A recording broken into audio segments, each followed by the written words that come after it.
The Cincinnati Red Stockings, the first professional baseball team managed by Harry Wright. And it was in 1869 when Henry Wright wrote a letter, and he says, I quote, "The spectators all arise between halves of the seventh inning, extend their legs and arms, and sometimes walk about. In so doing, they enjoy the relief afforded by relaxation from a long posture on hard benches," unquote. Remember, he wrote this in 1869, which seems to conflict with the very popular idea that the seventh inning stretch was started by U.S. President William Howard Taft, as it was rumored that he stood in order to stretch, and everybody thought that he was leaving, and out of respect, everybody stood. Well, apparently, that is not the truth. What is the truth? What is the origin of the seventh inning stretch? We may never know. Howdy, and welcome back. I'm Mike, your board gaming every dude, and this is Seventh Inning Stretch. Seventh Inning Stretch is designed by Justin Schroeder and published by Best with One Games, which means that this is the solo game of the month for August 2024. If you're interested in backing this game after you learn about it, I'll have it in the description, a link in the description, and in the pinned comment to the Gamefound page. Now, it is already running, and as of the posting of this video, there will only be a few days left before the campaign ends. So if you're interested, you may want to consider backing it. I have confirmed with the publisher there is planned to be a late pledge. The solo games of the month generally go for somewhere around $25, shipping of $5 and $6 depending where it's shipped to, but always check the Gamefound page for updates. In seventh inning stretch, you're going to be doing plenty of dice chucking. It features these super cool 90s style player cards. It's a game where you play as the entire baseball organization. You play as the manager drafting players in spring training. Then you actually play games as the players, with pitchers as your defense and your batters as offense in 3 games against opposing teams in the first half. Each of these games lasts for 2.5 innings. That means that you start at the bottom of the 7th, followed by the trade deadline, where you go back to managing and draft more players, and then go back to playing the games in order to win in the second half, where you face off against 3 more teams. You win enough games, and you get to make it to the playoffs. Before the playoffs, you get 1 more draft and you go into the semifinals. You win 3 games in the semifinals, you get to the finals. If you win the finals, you win the game.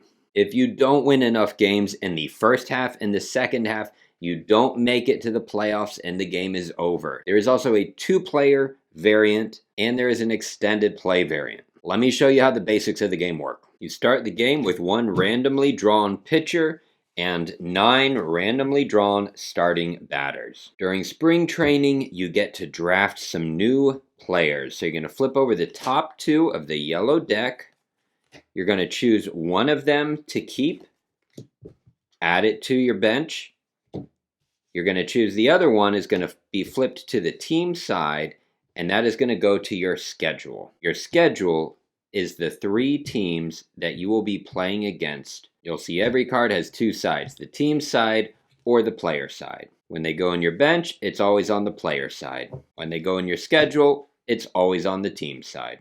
You're going to do that 3 times, choosing your player and adding one to a schedule. Now we're going to play against the top team. Plan a lineup of 9 batters of your choice in a nice row. Place your pitcher underneath the row and the team that you're going against. Roll the batter die 3. That's your starting batter. 1, 2, 3.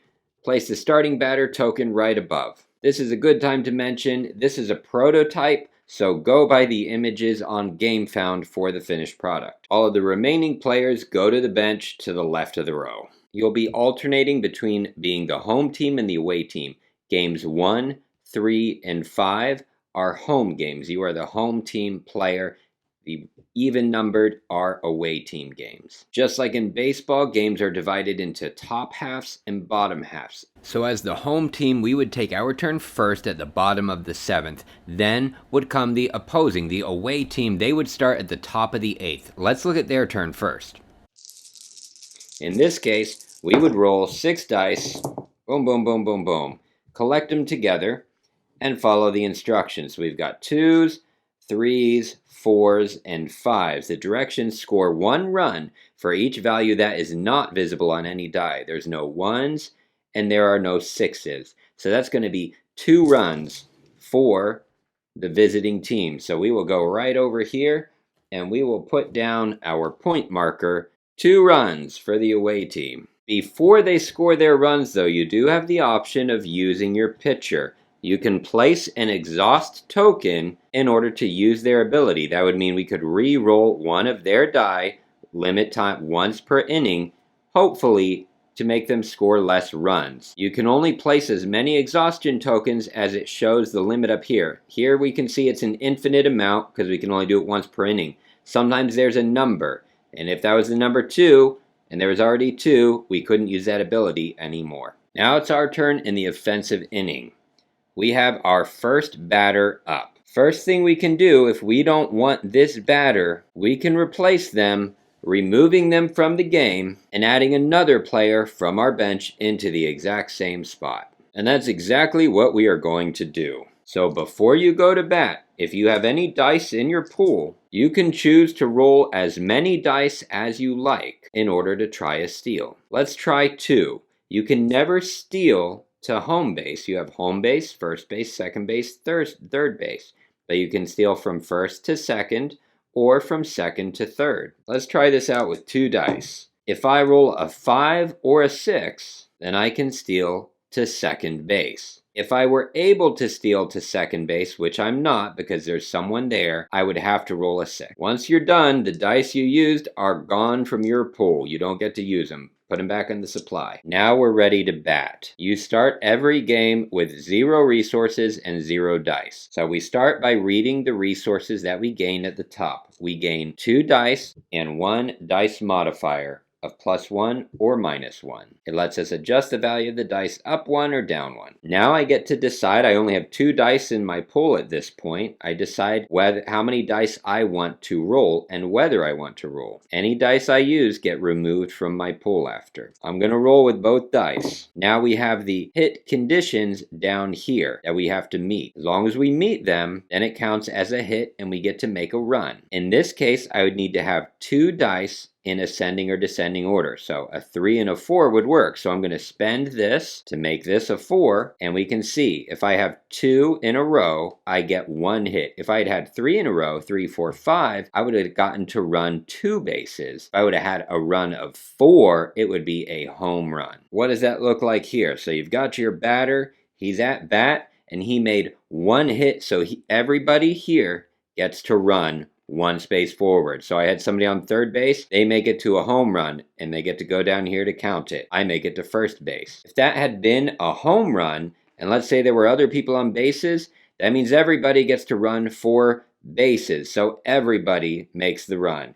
They make it home, they make it home, they make it home. Boom. There is such a thing as a walk when you get a hit, and that means that your batter gets to advance to the next base. The other runners only get to advance if they're forced. That means if there had been another batter on first, they would be forced to go forward. Otherwise, if it was a setup like this, boom, nobody is forced to move. If you fail the roll, you get an out. When you have a successful hit, immediately afterward, you can also decide to advance if you have dice in your pool and you want to do it. Let's pretend I had 2 dice left over. And if I was on first base and I wanted to do an advance, I'm going to roll these die.